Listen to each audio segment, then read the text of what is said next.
हिंदू धर्म के अंदर संध्या एक पूजा का नाम है जिसमें हवन होता है सुबह और शाम। उसके अंदर कई चीजें चाहिए। 16 चमचे देशी घी सुबह, 16 चम्मच देशी घी शाम को, वो भी गाय का। आग में जलाओ, आहुति दो। 100 ग्राम काजू, 100 ग्राम बादाम, 100 ग्राम अखरोट, 100 ग्राम किशमिश, 100 ग्राम पिस्ता और 100 ग्राम चिरौंजी, 100 ग्राम मखाना, ये ड्राई फ्रूट में। और इसके अलावा 7 चीज़ें हो गई और 16 चमचे देशी घी, 8 चीज़ें हो गई। टोटल मिला के 26 हैं। हमारा कोई ये मौजू नहीं था, लेकिन इसलिए हम जहन में बिठा के नहीं आए, लेकिन अब जहन में आ गया। अच्छा, इतना सुबह और इतना शाम। और फिर आगे लिखा हुआ है कि ये सबको करना है, अमीर को भी गरीब को भी। और अगर इसको किए बगैर कोई आदमी मर गया तो अधर्मी और पापी होकर मरेगा। ये लिखा है मनुस्मृति में। अब 100 ग्राम बादाम आज के इस दौर में कितने का आएगा, एक कैलकुलेट करके देखिए। अगर 800 रुपये किलो चल रहा तो 80 रुपये का हो गया। कम से कम मान लो 600 रुपये किलो, 60 रुपये का हो गया। 100 ग्राम पिस्ता कितने का होगा, 100 ग्राम अखरोट कितने का होगा, 100 ग्राम काजू कितने का होगा, 100 ग्राम चिरौंजी कितने की होगी, 100 ग्राम मखाना कितने का होगा। हाँ, एक चीज़ और है, वो बहुत महंगी, इसलिए मुझे याद आ गई। 1 तोला कस्तूरी सुबह और 1 तोला शाम। कस्तूरी जानते हो ना, हिरन के पेट से निकाला जाता है, मुश्क जिसको बोला जाता है, मुश्क।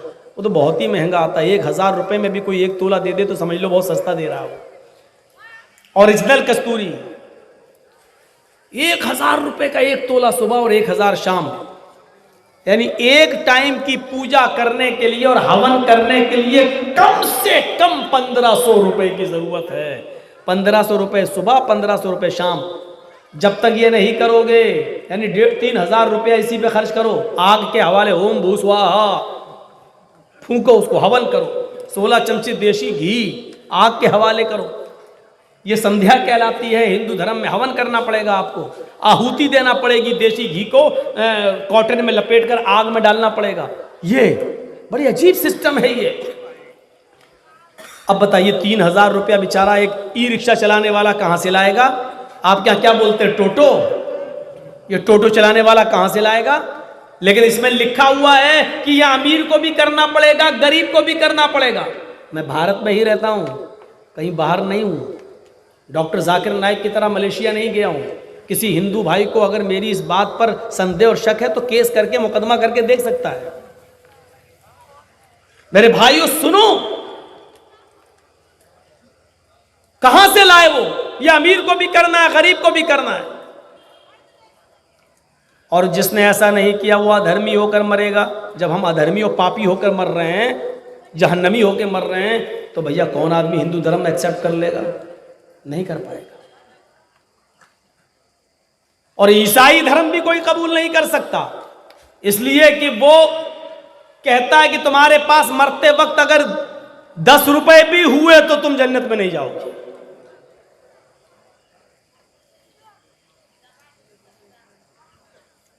जीसस, ईसा अलैहिस्सलातु वस्सलाम का एक खास मुरीद था, खास चेला। ईसा अलैहिस्सलाम ने उससे कहा कि तेरे पास जितनी भी दौलत गॉड ने, अल्लाह ने तुझे दी है, जब तक तू सब गरीबों में ना लुटा दे तब तक तू स्वर्ग में, पैराडाइज में, जन्नत में नहीं जाएगा। वो कहने लगा भाई मैंने बड़ी मेहनत से कमाया तो सारा क्यों दे दूं मैं? अच्छा मैं आधा दे देता हूं गरीबों में। पितरस, उसका नाम पितरस है, जो ईसा का इतना ही गहरा दोस्त था जितना अल्लाह के रसूल के अबू बकर सिद्दीक। अल्लाह के रसूल ने अबू बकर सिद्दीक को कभी अपने से अलग नहीं किया, ऐसी ईसा ने पितरस को कभी अलग नहीं किया। पितरस कहता है कि मैं सारी दौलत क्यों दे दूं, मैं तो आधी दूंगा, आधी अपने पास रखूंगा। ईसा अलैहिस्सलाम ने सुई निकाली और सुई का सुराख दिखाते हुए कहा कि इस सुराख से ऊंट अगर दाखिल करो, इंटर करो, तो क्या ऊंट चला जाएगा? पतरस ने कहा नहीं। ईसा अलैहिस्सलाम ने कहा ये तो आसान है कि ऊंट के सुराख से, सुई के सुराख से ऊंट चला जाए, ये तो मुमकिन है, ये तो हो सकता है, ये तो संभव है। लेकिन अल्लाह की जन्नत में कोई पैसे वाला चला जाए, अल्लाह की जन्नत में कोई अमीर चला जाए, ये संभव नहीं है। जब तक तुम सब कुछ नहीं लुटा दोगे गरीबों में, मिस्कीनों में, तब तक तुम जन्नत में नहीं जाओगे। तो एक आदमी भाई सारी दौलत क्यों लुटाने लगा?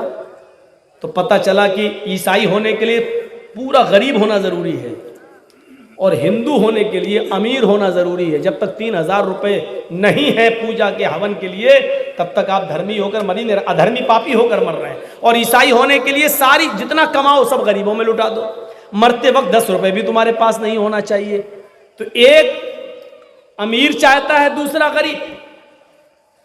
लेकिन इस्लाम क्या है? इस्लाम दीन एअतिदाल है, मुअतदिल है। ये हर चीज में मियां रवि और एअतिदाल पसंद करता है। इसने कहा है कि इस्लाम की बुनियाद 5 चीजों के ऊपर है, लेकिन उसमें 2 चीजें ऐसी हैं जिसका ताल्लुक अमीर से है। गरीबों के लिए सिर्फ 3 ही चीजें हैं इस्लाम की बुनियाद में: कलमा, नमाज और रोजा। ये 3 चीजें कॉमन है सबके लिए। अब 2 चीजें और बची हैं, ज़कात और हज। ज़कात गरीबों से हटा दी गई, हज भी गरीबों से हटा दिया गया। ज़कात जब वो गरीब आदमी साहिब इस्तिताअत होगा, उसकी हैसियत होगी 7.5 तोले सोना, तकरीबन 85 ग्राम सोने का मालिक, 52.5 तोले चांदी, जब तक वो इन दोनों में से किसी एक या उनके मसावी पैसा, दौलत उसके बराबर और उस पर 1 साल गुजर गई हो, जब तक आपके पास इतना इस्तिताअत नहीं होती है, आपके ऊपर ज़कात फर्ज नहीं है। गरीबों को उससे मुस्तस्ना कर दिया गया है। ये नहीं कहा गया नहीं चोरी करके लाओ लेकिन दो। हज को भी उठा लिया गया है। हज जिंदगी में सिर्फ एक बार फर्ज है, और वो भी ये कह दिया गया अगर तुम्हारे पास वहां तक जाने की इस्तिताअत नहीं है, ताकत नहीं है, तो मत जाओ। ये नहीं कहा गया कर्जा लेके जाओ, ये नहीं कहा गया चोरी करके जाओ, और ये भी नहीं कहा गया कि मोटरसाइकिल मत मांगना अपने ससुर से। जब किसी की लड़की से शादी करो तो यही कह देना कि हमें हज करा देना। अगर आप अपने होने वाले ससुर से ये कह रहे हैं जहेज नहीं देते हो मत देना, लेकिन हज करा देना, तो ये भी जहेज में माना जाएगा, याद रखना। क्योंकि आप मांग रहे हैं, डिमांड कर रहे हैं। वो अलग बात है कि ससुर अपनी मर्जी से कर दे, खुशी से तुम्हें दे दे, लेकिन ऐसे नहीं दे सकता ससुर। ससुर को पहले अपना हज करना पड़ेगा। ये नहीं कि चलो हम नहीं करें, दामाद जी तुम चले जाओ, ऐसा नहीं हो सकता है।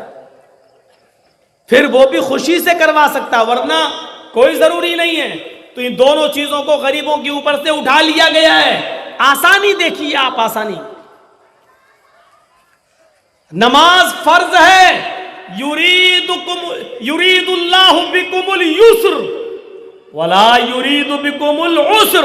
अल्लाह तुमसे आसानी चाहता है, अल्लाह तुमसे दुश्वारी, मुश्किल, परेशानी नहीं चाहता। आसानी देखिए इस्लाम के अंदर।